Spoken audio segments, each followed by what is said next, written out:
Hayden Phillips here at People TV. Today we're doing an original field media project on youth musicians. Today I'm here with artist Nerdkween, and she's going to talk about her musicianship and how she got to it. So, how did you get started as a musician? I started just singing around the house, singing whatever from the radio, those kinds of things, and then eventually I ended up being in the youth choir in church. From there, I wanted to go ahead and think more seriously about a career in music. So I went ahead and auditioned for magnet school for my high schooling years. I studied classical voice in high school and in college. So I guess that would be my beginning. Cool. So what inspired you to become a musician? I just think that it was just my passion. I remember it, so very young, just singing and loving to sing. Right. So, Nerdkween is a very original name. How did you create your stage name? I wanted to start a label, and I needed something I felt that was, very descriptive of me, I guess. In high school, we called ourselves nerds because it was a badge of honor to be really smart and to be a part of that smart kid group. So I guess I attached Queen to that, being I wanted to be the best of the nerds. So that's how that happened. Okay, so you seem to be playing very well and be successful as a musician. What was your first gig like? Oh my goodness. It was rough. I would have to say it was rough. Luckily, I did have a lot of pointers in school. They taught us how to perform and to be ready for mistakes because they will happen. Just to be able to work through the mistakes and keep going. Okay. So how did you learn how to play guitar? Was it self-taught or did you get lessons? In the beginning, I taught myself. It was interesting in that my dad bought himself a guitar, and he wanted to learn to play it, and he played a few chords or whatever and kind of got bored with it. Then he gave it to my brother, and he learned a couple of chords or whatever, and he put it away. So it was put away in a closet for like almost a year, and then I was already playing keyboards a little bit, and I decided, hey, there's a guitar in the closet. So I asked for it and started teaching myself. All right. So how long have you been? So you've been singing. Like, what can you remember first about? Did you love to sing? Like, what inspired you to love singing? I think there was just a lot of music around in my home. Like, my mother loved gospel, my dad loved Motown and rock and things like that. So there was always, and even to this day, music in the house and just enjoying just having music around. All right. So, from your perspective, what type of music do you make? What's your genre of music? Well, I guess there's like two different parts to it. There's a folky pop element to it, and then there's more of experimental things associated with the other part. The pop folky, I guess, would be a little bit more approachable for people. The experimental, that's something I like doing as far as like being the nerd in the lab, kind of cooking up stuff. So I guess that's what I would explain as far as like what my music is about. All right. So how has your music evolved over time? Like, did you start off like that, or did you evolve to it? I think I did evolve. I was writing songs when I was 11. It started off with a lot of just lyrics and poetry and things like that, and it was almost definitely poppy, bubblegummy, because I was 11 after all. And once I discovered this one particular songwriter, it kind of changed my world. It definitely taught me how to not write a pop song. And from there, I started seeking out just different songwriters throughout history and listening to their work and studying their work, and even to this day I still listen and study different songwriters. Cool. So who's currently on your playlist right now? Florence and the Machine. I would say Kings of Leon, as far as like, something like light or whatever. Um, let's see. I don't really listen that much to a lot of music because, it taints what I want to do, but sometimes. But yeah, Kings of Leon, Florence and the Machine. I like, hate to admit, Dido, and she's kind of old now, but I like voices right now. So if an interesting voice pops up and I like it, I'll listen to it as far as like just enjoying the voice. Right. When you were first starting off as a musician, who was your favorite artist and who was your inspirational artist? My favorite. Okay, when I started, I loved U2. They're a very good, powerful band. I loved everything about them.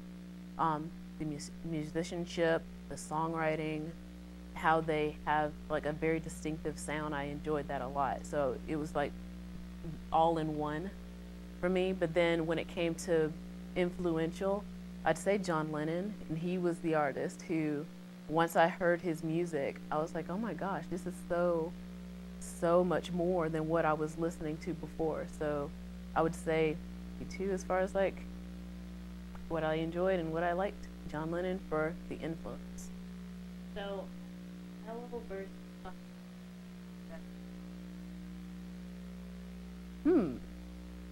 I think I would say soft rock. So, how did you initially write music? Did it just come naturally, or did you have to search for? Sometimes I think in my teenage years, it was something that moved me. Like I usually an emotion or something like that, and it was usually starting off as poetry. So something that, oh, I feel this, I want to write it down so I don't, crumble within myself. So most of it started off as poetry, and then as I got a little bit older and more into high school, I kind of made it an exercise for myself to once I would write one song each month, no matter what. And at first it was easy, but then it started to get a little hard. But then that was when I knew this is where the work begins. So I have to make it happen. Not to say that, I wanted it to be good or not, but I needed the practice in doing it. Oh, okay. So where do you see yourself as a musician in a couple of years? Hopefully still playing plenty of shows. Hopefully to get in my music into television, maybe movies. That would be great. Yeah, and even teaching. So describe some of the songs on your album, Profit and Loss, and what the story behind that song. Like, how did you write it? Where did it come from? Okay. Actually, the whole entire EP is a concept kind of album. The things that you gain and the things that you lose in your life. At the time, I was kind of struggling with having and losing friends and regaining friends. So a lot of the songs, ironically, I already had written because, I don't know, that's been kind of my life for a while. But there were a few that I did write, like Catalyst. Catalyst is very dreamy, very experimentally. I wrote that music a few years ago already. It was already, something that I'd already put out and, well, not put out, but it recorded and had on hand. The lyrics came later, again, based on, the situations that I'd, lived through. So I guess melded them together, and Catalyst was born. All right. So what's the best part of being a musician, and what's the most difficult or challenge? Well, I guess the best part is performing. It's fun. If you have a passion to perform music, then it's gonna be fun. And also meeting new people. If you're interested in new experiences and meeting new people, then it's gonna be, pretty fun for you. The most difficult part for some people would be practicing and being disciplined with the practicing, because it will take a lot of practicing and repracticing and taking criticism also, because you can't get better without somebody at least being honest with you. Here's the interesting question. If you had just one song to listen to for the rest of your life, what would it be? Oh, goodness. I would say the Bill Withers song, Lovely Day. Oh, that's, Yeah. all right. What's your goal as a musician? Well, hopefully to keep making the music, to make this a definitely, I mean, it is a job, but a job that I can work, go home, keep creating. Like I said, it is a passion, so I mean, there is a way, hopefully, to make a living at it. So, All right. So, do you enjoy being solo? Would you ever join it? um, I would consider it. The only reason why I don't think I've ever been in a band is partly because of my personality. I'm kind of standoffish when it comes to my art, my baby, that kind of thing. So I've had guest players come and play with me in the past. I appreciate it. I've even collaborated with other people before, as far as like they need a singer, they'll ask me. I'm like, okay, sure. But yeah, it'll take maybe a little bit more time to try to get a group together, just for the sake of me. And what is some advice that you would give to a young artist who's trying to make themselves in the music industry? Education. Treat it just like any profession, because it is. It's okay to dream big and dream like, oh, I'm going to be on a stage with my microphone, but you have to understand that it does come with a lot of work and a lot of education. You have to know learn as much as you can. Study, listen to your teachers. Learn everything. Don't negate classical music. Don't negate jazz or anything like that. Just learn and keep learning, because you can't be good unless you have a little bit of everything in your mind. So definitely educate yourself. All right, thank you for your time. All right, ladies and gentlemen, this has been the talented, supremely talented musician, Nerdkween, whose album Profit and Loss is out now. For more information, go to www.fieldhouserecordings.com. I'm Katie Phillips from an original Fuel Media production, signing out. Thank you.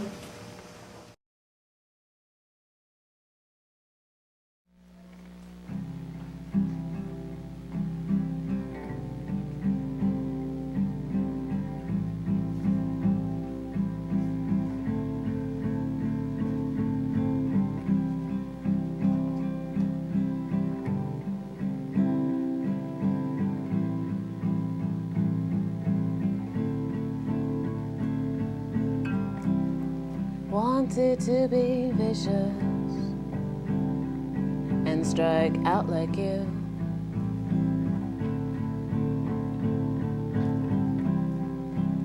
Can't be as malicious to tantrum like I'm too. It's not nice to mock your weakness, though I wish not to be nice at this time.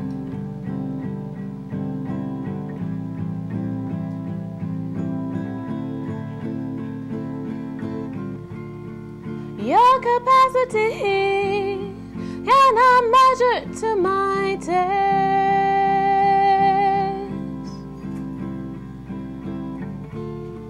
Did I set the cross to tolerate?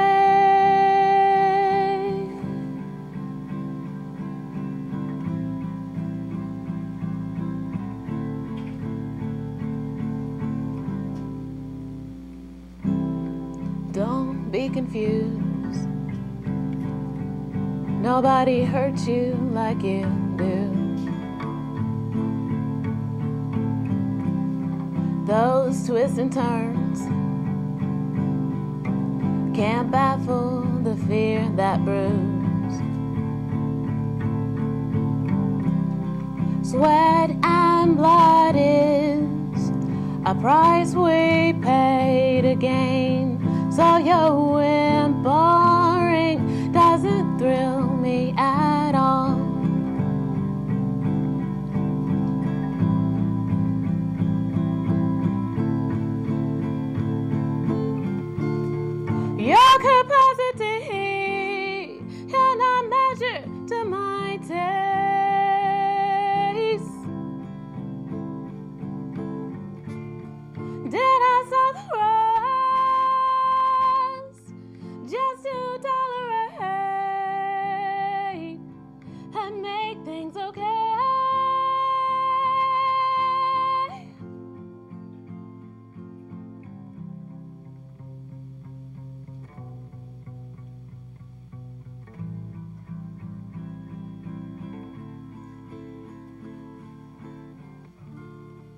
If you like me less with synergy,